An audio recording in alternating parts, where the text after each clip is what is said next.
میں کچھ باتیں جو ہے ریکارڈ کی درستگی کے لیے کرنا چاہ رہی ہوں. مجھے بڑا افسوس ہے کہ باہر جیسے ہمارے سینیٹرز نے کہا کہ ان سے کسی نے بدتمیزی کی، لیکن آپ اور ہماری ابھی یادداشتیں اتنی کمزور نہیں ہیں کہ اسی پارلیمنٹ ہاؤس کے باہر ٹیچرز کو ڈنڈے پڑے، لیڈی ہیلتھ ورکرز کو ٹھڈے مروائے گئے، اٹھا کے کلرکوں کو، ریڈیو پاکستان کے امپلائیز کو جو ہے وہ پولیس کی گاڑیوں میں جانوروں کی طرح پھینکا گیا. اور یہ آج ہمیں یہ بتا رہے ہیں کہ چند لوگوں نے ان سے بدتمیزی کی. مجھے اس کا بھی افسوس ہے کہ نہیں کرنی چاہیے، ان کا استحقاق ہے، لیکن اس وقت کیا یہ ہم کوئی خاص مخلوق ہیں اور وہ عام عوام جو ہے اس کا حق ہے کہ اسے جوتے اور ٹھڈے مارے جائیں؟ اور ان کے آگے اگر 10 لوگوں کے آگے کوئی خاردار تار غلطی سے آ گئی تو یہ ہمیں کہتے ہیں کہ ان کے خلاف تحریک استحقاق پیش کریں. تو پھر وہ تمام لوگ جنہوں نے آرڈر دیے تھے ان عام پاکستانیوں کو جوتے مارنے کے، ان کے خلاف کون سی تحقیق استحقاق بنتی ہے؟ پھر پیش کی جائے تو سب کی جائے، اکٹھے کی جائے، کیونکہ ریاست مدینہ یہ بنانے چلے تھے تو اپنے وقت کی ریاست مدینہ کا تو جواب دیں. اور چیئرمین صاحب دوسری بات، یہ آج ہمیں بتا رہے ہیں کہ ممنوعہ فنڈنگ پہ بات ہو گئی.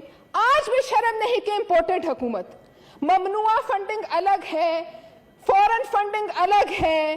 ہمیں صرف یہ بتائی اور یہ کہ آپ کو لوگ کہہ رہے ہیں پاکستانی کے، تو ہم نے پیسے دیے تھے، یہ پیسہ تو میں نے دیا تھا. تو وہ رومیتا شیٹی بھی پاکستانی ہے، وہ جیریش بیری ہیری شنیپس جو سارے یہودی تھے وہ بھی پاکستانی ہیں.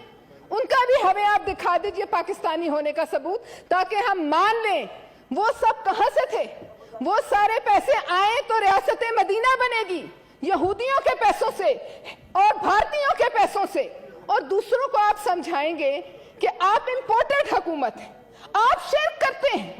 ایک دین الہی شاید میں غلط نہ ہوں تو 1582 میں آیا تھا، جو اکبر بادشاہ نے جو لے کر آیا تھا. ایک یہ نئی دین الہی کی نئی شکل آج 2022 میں آئی ہے، جس میں کہا جاتا ہے کہ جو امیر المنافقین کی اس کے مخالف جائے گا وہ بہت بڑا مشرک ہے. قبر میں جاؤ گے تو یہ بتاؤ گے کہ عمران خان کو ووٹ کیوں نہیں دیا. ہمیں بتایا جائے، بہت ہمارے علماء کرام بیٹھے، ہم سب مسلمان ہیں، ہمیں پتہ ہے شرک کیا ہوتا ہے.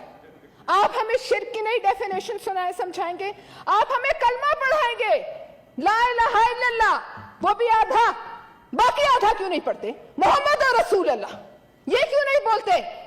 آپ ہمیں نیا مسلمان بنانے کا ایک طریقہ جو ہے وہ نہ سکھائیں.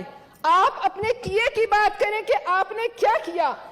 آپ یہ بتائیں کہ ان لوگوں کو آپ سے کیا محبت ہوئی. مجھ سے کہا جائے یا آپ کسی سے کہا جائے کہ بھارت میں ایک نئی جماعت بنتی ہے جو ہندوفتہ کو جو ہے وہ بڑھاوا دے گی، آپ آئیے چندہ دیں، آپ دیں گے؟ کیوں دے گا کوئی بھارتی پاکستان میں چندہ؟ اور وہ بھی اس جماعت کو جو ریاست مدینہ بنانے کے لیے اٹھ کھڑی ہوئی ہے. لہٰذا چیئرمین صاحب بات یہ ہے کہ یہ جو آج احتجاج ہے یہ اس بات کا نہیں ہے کہ ان کے ساتھ برا ہوا یا ظلم ہوا یا 8 سال بعد فیصلہ آیا تو غلط آیا. یہ تکلیف ہے کہ ڈالر کیوں گرا. تکلیف یہ ہے کہ جو روز کہتے تھے کہ پاکستان ڈیفالٹ ہونے جا رہا ہے، پاکستان ڈیفالٹ ہونے سے کیسے بچا. تکلیف آج یہ ہے، اسی بات کا واک آؤٹ ہے. اور اسی بات کے واک آؤٹ کی وجہ سے آج جب کہانیاں سامنے تمہارے آ رہی ہیں، پوری دنیا تمہارا تماشا دیکھ رہی ہے، تو تم ہمیں کہتے ہو آج بھی کہ تم امپورٹڈ ہو. تو بات یہ ہے کہ آپ تو کہتے تھے کہ فری لنچ اس دنیا میں نہیں ہوتا، آپ کہتے تھے there is no free lunch in this world. تو یہ جو آپ لیتے رہے پیسے، اس کے بدلے، اس لنچ کے بدلے آپ نے کیا دیا اور کیا وجوہات ہیں کہ سی پیک کا بٹھا آپ کے آتے کے ساتھ ہی بیٹھ گیا. جو پیپلز پارٹی نے بڑی خوش اسلوبی سے پاس کرا کے نون کو دیا اور ان کے آتے ہی، اور 5 سال ہمیں کہا گیا یہ معیشت کی ریڑھ کی ہڈی ہے، اس کے خلاف جو بات کرے گا وہ قومی دشمن ہے. تو آج کیا ہوا؟ اس لاڈلے نے آ کر اس کو زمین بوس کر دیا. اس کو نہ صرف زمین بوس کیا، آپ کی معیشت زمین بوس کی. 70 سال کے قرضے ایک طرف اور اس کی 4 سال کے قرضے ایک طرف. لیکن آج کوئی ایسا کمیشن نہیں بنتا جو پتہ لگائے کہ اس فنڈنگ کا اس سی پیک کے بیٹھنے سے کیا تعلق ہے، کشمیر کے جانے سے کیا تعلق ہے. کیا اس ملک میں کوئی ایسا کمیشن نہیں بن سکتا؟ ویسے تو ہر ایک کے لیے جی آئی ٹیز بنتی رہی، لوگوں کی بہنوں کو اٹھایا گیا. زرداری صاحب کو ایک جی آئی ٹی